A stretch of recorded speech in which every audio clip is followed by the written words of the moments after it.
Yeah, myself, Dr. Nagarjuna B, consultant neurosurgeon and assistant professor at Usmania General Hospital and Usmania Medical College. Alzheimer's అనేది దీన్ని chronic neuro degenerative disease అంటాం. అంటే మెల్లగా వచ్చే ఏజ్తో పాటు వచ్చే ఒక రకమైన డిసీజ్. సో దీనిలో ఒక రకమైన జెనెటిక్ చేంజెస్ వల్ల ఒక అమైలాయిడ్ అయిన ప్రోటీన్ అనేది ఎక్కువ మోతాదులో రిలీజ్ అవుతూ ఉంటుంది. అండ్ దీనివల్ల మోస్ట్ కామన్గా మన పేషెంట్ ఎట్లా ప్రజెంట్ అవుతారంటే, ఒక పెద్ద ఏజ్ గ్రూప్ ఉన్న పేషెంట్లు సడన్గా మెల్లగా మెమరీ అనేది వాషౌట్ అయిపోతూ ఉంటుంది. సో ఇనిషియల్ స్టేజెస్లో మనం ఎట్లా గుర్తుపట్టవచ్చు, దీని సిమ్టమ్స్ తెలిసినప్పుడు మాత్రమే దాన్ని మనం గుర్తుపట్టడానికి అవకాశం ఉంటుంది. చిన్న వస్తువులు ఎక్కడ పెట్టినారో మర్చిపోవడం, రోజు బైక్ వాడుతున్న patient car keys, bike keys, ఇంటి కీస్ ఎక్కడ పెడుతున్నారో మర్చిపోవడం, ఫోన్ చేసేసి ఇప్పుడే ఒక ఫోన్ చేసిన వ్యక్తిని మనం మళ్ళీ ఫోన్ చేస్తామని చేయాల్సిన ఫోన్ మర్చిపోవడం. ఇదంతా కాకుండా స్టేజ్ పెరుగుతూ ఉంటే పర్టికులర్గా ఏంటి, మెమరీ డిస్టర్బెన్స్ అనేది అందరికీ తెలుసు. అల్జీమర్స్లో మెమరీ అనేది పోతుంది. ఎందుకు అని అంటే, షార్ట్ టర్మ్ మెమరీకి సంబంధించిన హిప్పో క్యాంపస్ అనే భాగం మెల్లగా ఎట్రోఫీ అనేది అయిపోతుంది దీనిలో. సో షార్ట్ టర్మ్ మెమరీ అనేది పోవడం వల్ల ఈ మెమరీ డిస్టర్బెన్సెస్ అనేది అల్జీమర్ డిసీజ్ పేషెంట్లో ఉంటుంది. దీంతో పాటు దాని సివియారిటీ పెరుగుతూ ఉంటే మిగతా సిమ్టమ్స్ కూడా వస్తాయి. అంటే మన ఈటింగ్ హ్యాబిట్స్ మారుతాయి, మనం బిహేవ్ చేసే పర్సనాలిటీ చేంజెస్ వస్తాయి. సడన్గా అప్పటి వరకు ప్రేమగా చూస్తున్న ఫ్యామిలీ మెంబర్స్ని కేర్ చేయడం మర్చిపోతూ ఉంటారు. అప్పటిదాకా అసలు మనవరాల్ని ఒక్క మాట అనని పెద్ద అయినా సడన్గా వాళ్ళపైన కోప్పడుతూ ఉంటారు. అండ్ మన వాష్రూమ్ హ్యాబిట్స్, టాయిలెట్ హ్యాబిట్స్ కూడా మారిపోతూ ఉంటారు. సింపుల్గా మనకు వాష్రూమ్కి వెళ్ళి జస్ట్ దాన్ని ఫ్లష్ చేయడం కూడా వాళ్ళు మర్చిపోతూ ఉంటారు. విపరీతంగా తింటూ ఉంటారు. అప్పటిదాకా అసలు తినడమే సరిగ్గా తినలేని పేషెంట్ కూడా విపరీతంగా తింటూ ఉంటారు. చిన్నదానికి విసుక్కోవడం అనేది జరుగుతూ ఉంటుంది.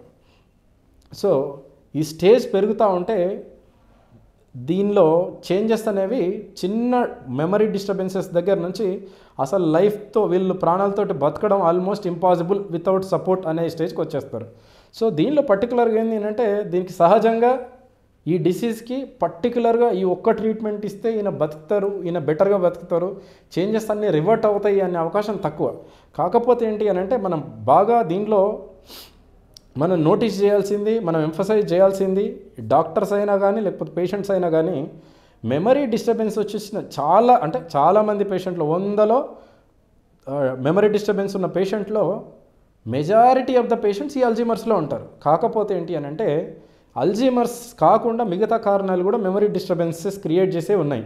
పర్టికులర్గా పెద్ద ఏజ్ ఉన్న వాళ్ళు. మన ఫోకస్ అంతా ఫస్ట్ ఎట్లా ఉండాలి అని అంటే, ఫస్ట్ మెమరీ డిస్టర్బెన్స్ వచ్చింది పెద్ద ఏజ్ గ్రూప్ వాళ్ళలో అంటే అల్జీమర్స్, దీనికి సరిగ్గా మందులు లేవు కాబట్టి ఏం చేయడానికి ఏం లేదు అనుకొని నిరాశగా ఉండకుండా ఫస్ట్ అల్జీమర్స్ అవునా కాదా, అల్జీమర్స్ కాకుండా మెమరీ డిస్టర్బెన్స్ క్రియేట్ చేసే మిగతా ప్రాబ్లమ్స్ ఏమైనా ఉన్నాయా, పర్టికులర్గా అల్జీమర్స్ లాగానే సిమ్టమ్స్ ఉండే 2 కండిషన్లు ఉంటాయి. దాన్నే నార్మల్ ప్రెషర్ హైడ్రోకెఫలస్ అంటారు. అంటే బ్రెయిన్లో నీరు పెరుగుతుంది కానీ ప్రెషర్ చూస్తే నార్మల్గానే ఉంటుంది.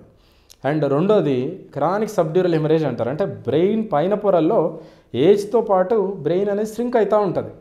అండ్ బాగా ఆల్కహాల్ తీసుకున్న వాళ్ళు కూడా బ్రెయిన్ సైజ్ అనేది మెల్లమెల్లగా తగ్గుతూ ఉంటుంది. బ్రెయిన్ చుట్టూ ఉన్న ఖాళీ స్పేసెస్ అనేవి పెరుగుతూ ఉంటాయి. ఆ ఖాళీ స్పేసెస్లో బ్లీడింగ్ అయినప్పుడు కానీ, అండ్ ఈ బ్రెయిన్లో వాటర్ పెరిగి నార్మల్ బ్రెయిన్ పైన ఎక్కువ ప్రెషర్ క్రియేట్ చేస్తున్నప్పుడు కూడా ఈ మెమరీ డిస్టర్బెన్సెస్, ఈ సిమ్టమ్స్ అనేవి అల్జీమర్స్ డిసీజ్కి ప్యారలల్గా ఉండడంతో మనం దాన్ని అల్జీమర్స్ లాగే అనుకొని రెగ్యులర్ మందులతోటి, జస్ట్ సపోర్టివ్ మెడికేషన్స్తో ట్రీట్ చేయడం వల్ల వాళ్ళు కూడా నష్టపోతూ ఉన్నారు. సో ఈ 2 కండిషన్స్కి ఏంటంటే, సక్సెస్ఫుల్గా మనకు 100% ఎఫెక్టివ్ ట్రీట్మెంట్ ఉన్నది. ఆ రెండింటికి సర్జరీ చేసుకునే అవకాశం ఉన్నది. సర్జరీ చేయడం వల్ల వాళ్ళు నియర్ నార్మల్గా బతికే అవకాశం ఉన్నది.